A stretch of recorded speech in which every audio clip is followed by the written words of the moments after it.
Hi, your Pradeshi Shah here. Your vote, your choice.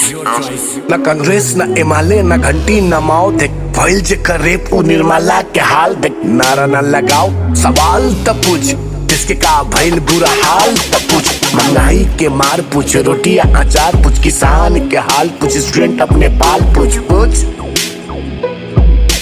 पूछ तो हर बेटा रिलीज में नेता के बेटा लंदन पेरिस में तो हर बेटा रिलीज में नेता के बेटा लंदन पेरिस में जेकरा के लोग न चिन्हे काल तक मीडिया में आके बोलेला पक पक आउते चुनाव बदल देलक पटिया सोचो तो वही साला कितना घटिया नेता के गलती न गलती तो हार वोट देवे जेबू जब लेके हजार तू भी रोबो तो हर बेटे वो रोई जब डालिए वो अपना दिमाग में सुधार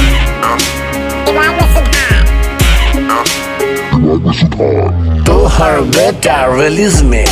नेता के बेटा लंदन पेरिस में तो हर बेटा रिलीज में नेता के बेटा लंदन पेरिस में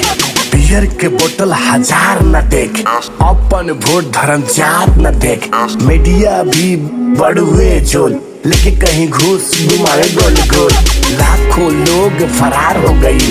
पेट के भूख से लाचार हो गई लागत नेपाली भइल बाप हो गई विकास के नाम पे यहाँ विनाश हो गई तो हर बेटा रिलीज में नेता के बेटा लंदन पेरिस में तो हर बेटा रिलीज में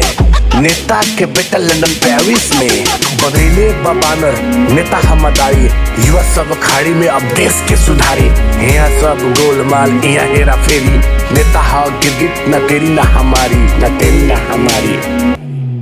दाल सब्जी रोटी ठीक से घर में न गिरे बचपन के फीस बड़ी मुश्किल से तीरे सब पार्टी मिल जाई एक ही पिटारी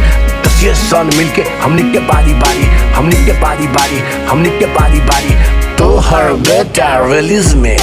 नेता के बेटा लंदन पेरिस में तो हर बेटा रिलीज में